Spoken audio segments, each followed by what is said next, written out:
Hello students, class 12 के 6th chapter molecular basis of inheritance में अब तक हमने पढ़ा है properties of genetic material, structure of DNA, double helix model of DNA, central dogma of molecular biology, packaging of DNA by nucleosome model, difference between euchromatin and heterochromatin. उसके बाद next topic है search for genetic material. मतलब हम जानते हैं कि genetic material DNA है most living organisms में, रेट्रोवायरसेस को छोड़कर।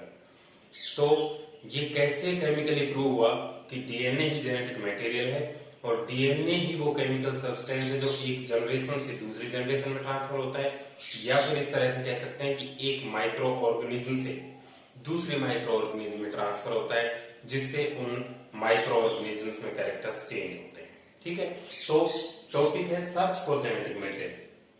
मतलब इसकी सर्च हुई तो कौन कौन से एक्सपेरिमेंट्स कंडक्ट किए गए। तो सबसे पहला जो एक्सपेरिमेंट है वो फ्रेडरिक ग्रिफिथ ने किया था। इसको बोलते हैं ट्रांसफॉर्मिंग प्रिंसिपल। फ्रेडरिक ग्रिफिथ ने कंप्लीट एक्सपेरिमेंट कर लिया था कि कैसे जेनेटिक मटेरियल ट्रांसफर होता है। उन्होंने ये भी बता दिया था कि कोई सब्सटेंस है जो एक टाइप के बैक्टीरिया से दूसरे टाइप में ट्रांसफर होता है, लेकिन वो ये नहीं बता पाए थे कि वास्तव में वो सब्सटेंस डीएनए है। कैसे किया था देखिए। Frederick Griffith worked on streptococcus pneumoniae causing bacteria on mice to find out chemical nature of genetic material. Genetic material को पता करने के लिए फ्रेडरिक ग्रिफिथ ने स्ट्रेप्टोकोकस निमोनी बैक्टीरिया को यूज किया था। ये एक ऐसा बैक्टीरिया है जो कि निमोनिया कॉज करता है। He observed two strains of bacterium which are R and S strain. Species से छोटी जो यूनिट होती है वो स्ट्रेन होती है। मतलब स्पीसीज एक हो और उसमें भी टाइप अलग अलग बन जाए तो उसको माइक्रो ऑर्गेनिजम्स में स्ट्रेन बोलते हैं, प्लांट्स में वैरायटी बोलते हैं, ह्यूमन में रेस बोलते हैं। South African race, West Indian race, Indian race, England race, ऐसे। ठीक है, तो बैक्टीरिया तो क्या है स्ट्रेप्टोकोकस निमोनी, लेकिन उसके दो स्ट्रेन्स हैं, R strain, S strain. R का मतलब होता है रफ, एस का मतलब होता है smooth. Do not have capsule, contains capsule. Capsule आपको पता है बैक्टीरिया की चारों ओर एक हार्ड स्ट्रक्चर होती है, और ये जब बैक्टीरिया किसी होस्ट ऑर्गेनिज्म में प्रेजेंट होता है तो उस होस्ट के इम्यून सिस्टम से उसको बचाता है, प्लस डेसिकेशन से प्रिवेंट करता है। मतलब नॉन वायरुलेंट, वायरुलेंट। जिसमें कैप्सूल होगा वो तो निमोनिया करेगा, और जिसमें कैप्सूल नहीं होगा उसको होस्ट ऑर्गेनिज्म की एंटीबॉडीज किल कर देंगी। मतलब वो निमोनिया नहीं कर पाएगा। तो आर स्ट्रेन नहीं कर पाता है, एस स्ट्रेन कर पाता है, क्योंकि उसमें कैप्सूल होता है, इसलिए ये रफ है और वो स्मूथ है। ठीक है, in his series of experiments he obtained following results. उन्होंने क्या किया, live virulent S strain mice में इंजेक्ट की, जिससे माइस डेड हो गई, और माइस की बॉडी में उसको बहुत सारी एस टाइप के बैक्टीरिया की स्ट्रेन्स मिलेंगी। क्यों? क्योंकि वो बैक्टीरिया उसकी बॉडी में गया, उसको निमोनिया किया और अपनी पॉपुलेशन इंक्रीज की। जब उसकी डेथ होगी निमोनिया से तो उससे बहुत सारे एस सेल्स ऑब्टेन की उन्होंने। Second, live non virulent R strain mice में इंजेक्ट की। इंजेक्शन से माइस सरवाइव कर रही थी और उसकी बॉडी में कोई भी बैक्टीरिया नहीं थे। क्यों नहीं थे? क्योंकि माइस के इम्यून सिस्टम ने उन सभी बैक्टीरिया को किल कर दिया, क्योंकि उनकी रफ सरफेस होती है, कैप्सूल होता नहीं है, इसलिए इजीली किल कर दिया और माइस का निमोनिया हुआ भी नहीं। थर्ड है live non virulent R strain, ये हो गया हीट किल्ड एस सेल्स। अब उसने स्मूथ वाली सेल्स को किल कर दिया, फिर इंजेक्ट किया माइस में, माइस सरवाइव कर रही थी, उसकी बॉडी में कोई बैक्टीरिया नहीं था। इसका मतलब उसने डिजीज करने की जो कैपेसिटी है वो लॉस्ट कर दी थी, क्योंकि उसको हीट किल किया गया था। ठीक है, उसके बाद live R strain plus heat killed S strain दोनों का मिक्सचर बनाया। मिक्सचर को माइस में इंजेक्ट किया, माइस निमोनिया से डेड हो गई और उसमें वायरुलेंट एस स्ट्रेन निकली। ये सबसे बड़ा ऑब्जर्वेशन था कि इंजेक्ट तो दोनों की थी, लाइव आर की थी, डेड एस की, लेकिन उस माइस में से वायरुलेंट एस स्ट्रेन ऑब्टेन हुई। इसका मतलब क्या था? इसका मतलब ये था कि हीट किल्ड एस स्ट्रेन से कोई केमिकल, वो प्रोटीन, आरएनए, डीएनए कुछ भी हो सकता है, वो आर स्ट्रेन में ट्रांसफर हुआ उस मिक्सचर में, जिससे आर स्ट्रेन में कैप्सूल बनाने की एबिलिटी आ गई और वो एस स्ट्रेन में कन्वर्ट हो गया। जब एस स्ट्रेन माइस के अंदर इंजेक्ट हुई तो माइस को निमोनिया हुआ और सारी एस स्ट्रेन उसकी बॉडी में मल्टीप्लाई करते रही। इसी पर based on above observations Griffith develop transforming principle according to which, ठीक है, पूरा ऐसे ही लिखना है, फिर ये स्टेटमेंट लिखना है। अब मैं अकॉर्डिंग टू विच के बाद बोल रहा हूं, इन्वर्टेड कोमा स्टार्ट करेंगे। उस ऑब्जर्वेशन के बेसिस पर ग्रिफिथ ने ट्रांसफॉर्मिंग प्रिंसिपल डेवलप किया। तो ये ट्रांसफॉर्मिंग प्रिंसिपल होता क्या है, ठीक है, इन्वर्टेड कोमा में लिखेंगे some substance from heat killed S strain transformed R strains into S strains due to which they became virulent and caused disease in mice, inverted comma close और full stop, ठीक है। उसके बाद अगला, but he was unable to understand this cause of transformation, ये लिखे, he was unable to understand this cause of transformation, full stop लगा के इसी में कंटिन्यू लिखेंगे। Unable to find out chemical nature of genetic material, ठीक है, इसी के आगे लिखना है Unable to find out chemical nature of genetic material। तो यहां तक का ये है ट्रांसफॉर्मिंग प्रिंसिपल ग्रिफिथ ने दिया था, लेकिन उन्होंने ये बता दिया था कि कोई मटेरियल आर से एस से आर में ट्रांसफर हो रहा है, वही जेनेटिक मटेरियल भी है, लेकिन क्या है ये उनको नहीं पता था। तो आगे इस एक्सपेरिमेंट को कैरी फॉरवर्ड किया गया और फिर केमिकल नेचर बताई गई कि जो मटेरियल ट्रांसफर हुआ था एस से आर में वो वास्तव में डीएनए था। तो वो कैसे प्रूव किया गया वो मैं आगे बना रहा हूं, ये देखिए।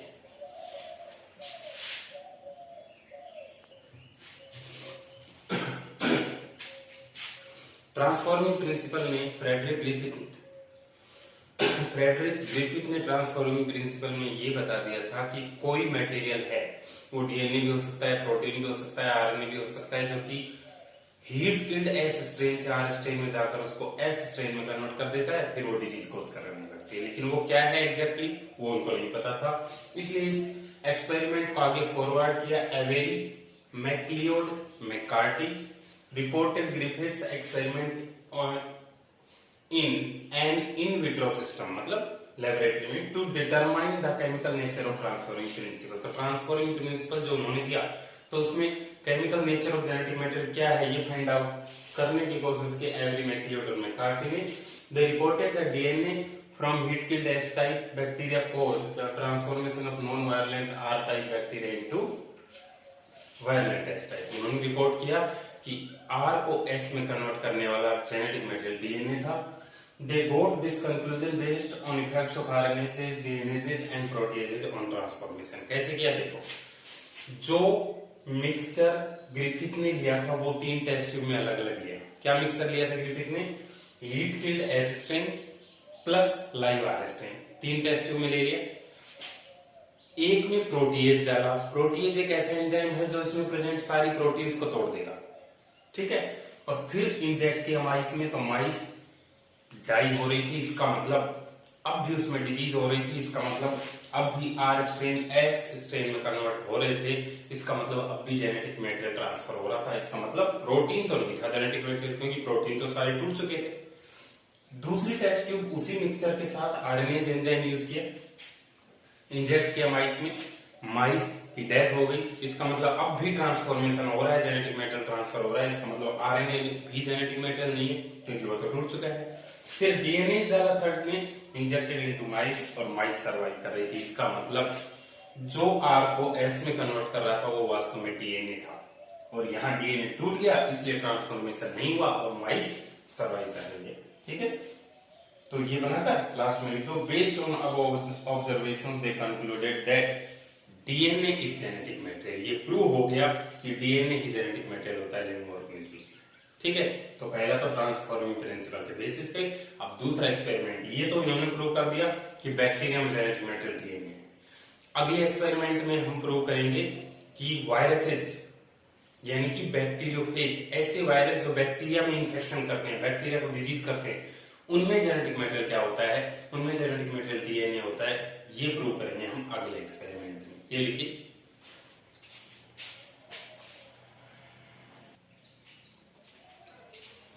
नेक्स्ट एक्सपेरिमेंट है हर्शे एंड चेज एक्सपेरिमेंट। ये एक्सपेरिमेंट वायरसेस यानी कि बैक्टीरियोफेजेज में जेनेटिक मटेरियल डीएनए होता है, ये प्रूव करने के लिए दिया गया था। ठीक है, अब वायरसेस और बैक्टीरियोफेज के बारे में थोड़ा सा आप जान लें। वायरसेस क्या होते हैं, न्यूक्लियोप्रोटीन्स होते हैं, कनेक्टिंग लिंक होते हैं लिविंग और नॉन लिविंग में। वायरस में मेनली दो पार्ट होते हैं, एक तो जेनेटिक मटेरियल जो कि मैंने बताया 99% में तो डीएनए है, 1% में आरएनए है, प्लस उसके बाहर की कवरिंग जिसको हम कैप्सिड बोलते हैं। ठीक है, एक तो जेनेटिक मटेरियल हो गया और बाहर की कवरिंग जिसको कैप्सिड बोलते हैं। जेनेटिक मटेरियल तो मोस्टली में डीएनए है, एक तो डीएनए होता है वायरस में, और एक प्रोटीन की कवरिंग होती है जिसको कैप्सिड बोलते हैं। मतलब दो चीजें हैं, प्रोटीन और डीएनए। ठीक है, अब इनमें से उनको प्रूव करना था कि जेनेटिक मटेरियल क्या है। जेनेटिक मटेरियल क्या होगा, वायरस जब किसी सेल को इन्फेक्ट करेगा, बैक्टीरियोफेज ऐसे वायरस होते हैं जो बैक्टीरियल सेल को इन्फेक्शन करते हैं। तो वायरस जब बैक्टीरियल सेल को इन्फेक्शन करेगा तो उसमें अपना जेनेटिक मटेरियल इंजेक्ट करेगा। तो वो इंजेक्ट क्या कर रहा था, वही हमें प्रूव करना है कि वो डीएनए कर रहा था या प्रोटीन कर रहा था। ठीक है, तो दो चीजें हो गई।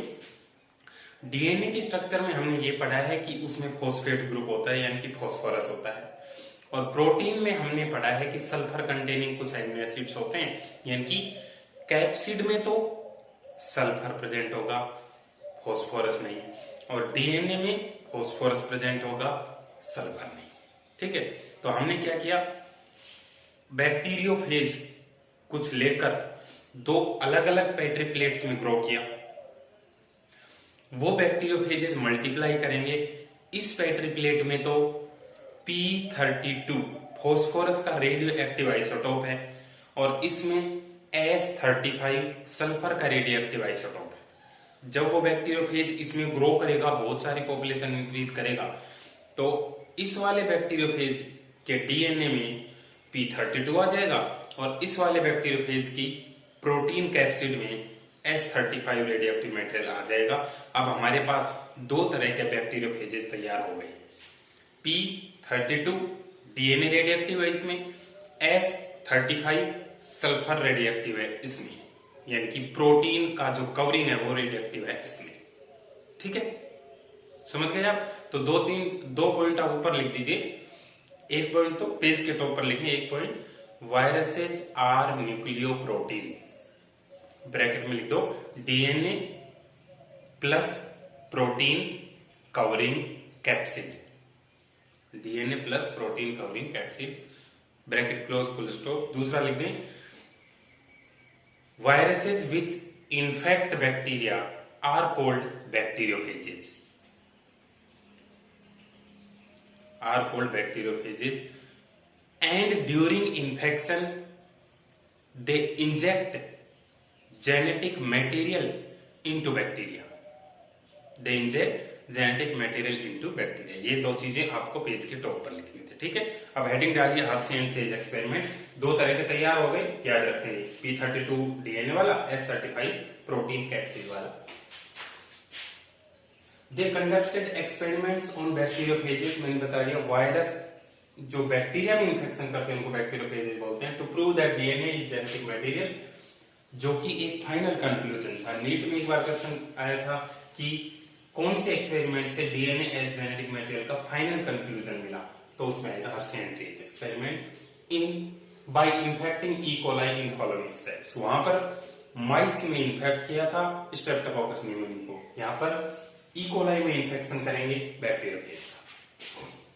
तो कैसे वो बैक्टीरियोफेज तैयार किए, कैसे इन्फेक्शन किया, तीन स्टेप समझा देता हूं। Some bacteriophage viruses were grown on a medium that contained radioactive phosphorus P32 जो डीएनए में जाएगा, and another medium with radioactive sulfur S35 जो कि प्रोटीन कैप्सिड में जाएगा। Viruses were grown in the presence of radioactive phosphorus contained radioactive DNA। जो radioactive phosphorus वाले में ग्रो किया था उसका डीएनए रेडियोएक्टिव हो गया, as DNA contains P। Similar viruses grown in presence of radioactive sulfur S35 contain radioactive protein capsid because capsid contains S. Both radioactive virus types were allowed to infect E. coli separately. अब दो test tube ली, दोनों में ही E coli bacteria है। इस वाली test tube में तो P32 वाला बैक्टीरियोफेज उसको इन्फेक्शन करने के लिए अलाउ कर दिया, इस वाले में S35 वाला बैक्टीरियोफेज उसको इन्फेक्शन करने के लिए अलाउ कर दिया। ठीक है, तो इसमें 3 स्टेप्स हैं। पहली यही है, both radioactive virus types were allowed to infect E coli separately, bracket में लिख दीजिए इन्फेक्शन, एक step. Soon after infection, the bacterial cells were gently agitated in blender to remove viral coats from bacteria. जब bacteria पर उसने infection किया होगा तो अपना जेनेटिक मटेरियल अंदर डाला होगा, कुछ भी हो, डीएनए हो या प्रोटीन हो, बाकी की चीज उसकी सरफेस से हट जाए, इसलिए उसको एजिटेट कर देते हैं। इस प्रोसेस को बोलते हैं ब्लेंडिंग। ठीक है, जो भी बाहर का मटेरियल है उससे रिमूव हो जाएगा। The culture was also centrifuged to separate the viral particles from the bacterial cells. तीसरी स्टेप है सेंट्रिफ्यूगेशन। सेंट्रिफ्यूगेशन क्या टेक्निक होती है? इसमें एक सॉल्यूशन को एजिटेट करते हैं बहुत फास्टली, जिससे कि हाई डेंसिटी के मॉलिक्यूल तो बॉटम में चले जाते हैं, लो डेंसिटी वाले ऊपर आ जाते हैं। सेंट्रिफ्यूगेशन टेक्निक, ठीक है। तो सेंट्रिफ्यूगेशन कर लिया तो उससे क्या होगा, बैक्टीरियल सेल जिनकी डेंसिटी ज्यादा है वो तो टेस्ट ट्यूब के बॉटम में चले जाएंगे, और बाकी जो बचा लाइट मटेरियल वो ऊपर आ जाएगा। तो जो बॉटम में जाएगा हाई डेंसिटी का, उसको तो बोलते हैं पहले PELLET, और जो लो डेंसिटी का ऊपर बच जाएगा वो होगा सुपरनेटेंट। सुपर के बाद NATENT, सुपरनेटेंट। ठीक है, दो चीजें बन गई इस टेस्ट ट्यूब में भी, इस टेस्ट ट्यूब में। इसमें P32 डाला था, इसमें S35 डाला था। तो क्या होगा, सुपरनेटेंट तो लाइट है और नीचे बैक्टीरियल सेल है, उन बैक्टीरियल सेल्स में ही तो मिलेगा जो भी जेनेटिक मटेरियल था, इधर भी बैक्टीरियल सेल में ही मिलेगा जेनेटिक मटेरियल। तो हमने दोनों को जब उन साइंटिस्ट ने ऑब्जर्व किया तो क्या कंक्लूजन निकाला, ध्यान से सुनना। जिसमें P32 वाला बैक्टीरियोफेज इन्फेक्शन करवाया था ना, उनकी बैक्टीरियल सेल्स के अंदर रेडियोएक्टिव मटेरियल मिला, और जिनमें S35 वाला इन्फेक्शन करवाया था उनकी बैक्टीरियल सेल में रेडियोएक्टिव मटेरियल नहीं मिला। इसका मतलब जो अंदर गया जेनेटिक मटेरियल वो P32 यानी कि डीएनए है, ना कि S35 यानी कि आरएनए यानी कि प्रोटीन। इसका मतलब प्रूव होता है कि डीएनए ही जेनेटिक मटेरियल होता है। देखिए सेंट्रिफ्यूगेशन, इस स्टेप को लिखने के बाद एनसीईआरटी बुक में से आपको डायग्राम बनाए हुए लाइन से इन्फेक्शन, ब्लेंडिंग और सेंट्रिफ्यूगेशन के वो बनाने हैं, और उसके बाद ये ऑब्जर्वेशन एंड कंक्लूजन हेडिंग डालकर फर्स्ट पॉइंट है, only radioactive P32 was found to be associated with the bacterial cell, whereas radioactive S35 was only found in surrounding medium and not in bacterial cell. इधर bacterial cell के अंदर तो P32 DNA चला गया, बाहर capsid बच गया, इधर डीएनए चला गया, बाहर कैप्सिड बच गया। तो इधर तो सुपरनेटेंट में रेडियोएक्टिव मटेरियल होगा और इधर बैक्टीरियल सेल में रेडियोएक्टिव मटेरियल होगा। ठीक है, ठीक से समझे। दो ऑब्जर्वेशन और हैं, वो लिख दूंगा, पहले इसको कॉपी करें आप, और वो डायग्राम भी इसके तुरंत बाद बनाएं।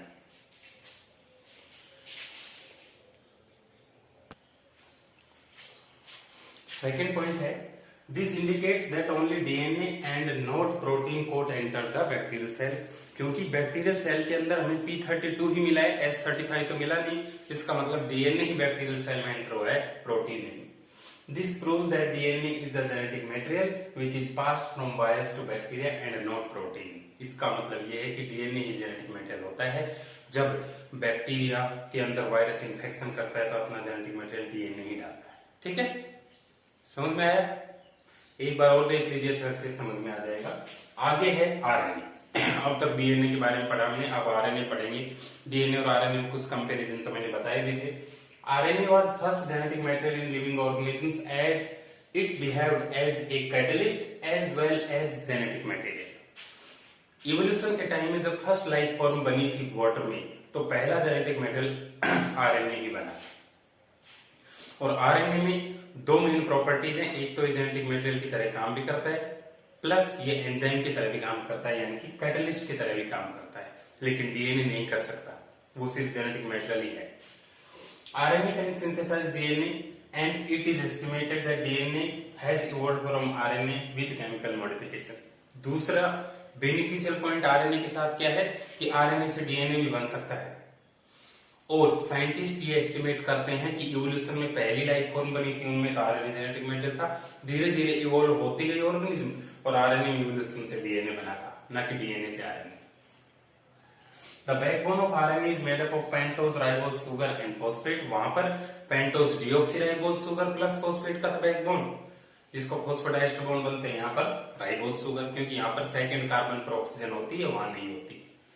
The second OH group of ribose makes RNA labile and easily degradable. Single stranded होना और इसकी शुगर के दूसरे कार्बन पर OH ग्रुप होना, ये इसको थोड़ा अनस्टेबल करता है, जिससे किसी भी मॉलिक्यूल से इजीली रिएक्ट कर लेता है और डिग्रेड हो जाता है। इसका मतलब जेनेटिक मटेरियल में स्टेबल ज्यादा डीएनए है, लेकिन कुछ प्रॉपर्टीज आरएनए में भी ऐसी हैं जो कि डीएनए में नहीं है। RNA has two type of nitrogenous bases. हमने पढ़ा था ATGC तो डीएनए में होते हैं, AUGC आरएनए में होते हैं।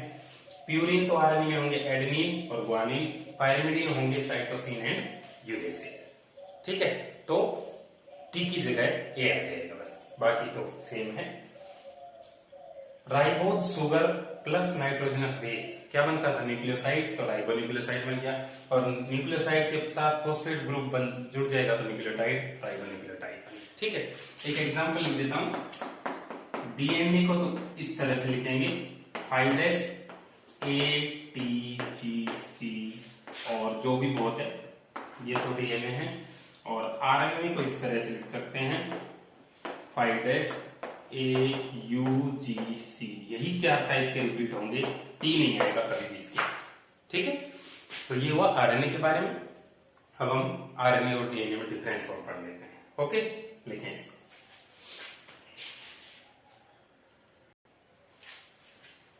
Differences between DNA and RNA. The sugar present is deoxyribose, इसीलिए इसका फुल फॉर्म भी डीऑक्सीराइबोन्यूक्लिक एसिड है। The sugar present is ribose, इसलिए उसकी फुल फॉर्म राइबोन्यूक्लिक एसिड है। Nitrogenous bases present are adenine, thymine, guanine, cytosine. Nitrogenous bases present are adenine, uracil, guanine और cytosine. It is always double stranded, that is dsDNA, double stranded DNA. It can be single stranded or double stranded, that is ssRNA, dsRNA. Single stranded RNA, double stranded RNA. It is the genetic material of almost all living organisms. ज्यादातर living organism का genetic material है। It is genetic material of some viruses only, retroviruses. उसका example मैंने HIV लिखवाया था। It is chemically less reactive and structurally more stable.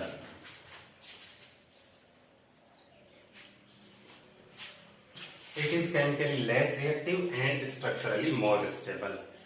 क्योंकि ये double standard होता है इसलिए लेस रिएक्टिव होता है। It is chemically more reactive and structurally less stable. ठीक है, तो ये डीएनए आरएनए में डिफरेंस हो गए। नेक्स्ट टॉपिक हम central dogma, replication, transcription, translation तीनों पढ़ेंगे सीक्वेंस में। तो पहला है डीएनए से डीएनए बनना, रेप्लिकेशन। ठीक है, अच्छे से समझे दोनों एक्सपेरिमेंट्स को। सर्च फॉर जेनेटिक मटेरियल में इंपॉर्टेंट टॉपिक है, कई बार बोर्ड में मतलब एक तो जरूर आता ही है हर बार, तो अच्छे से समझे इसको।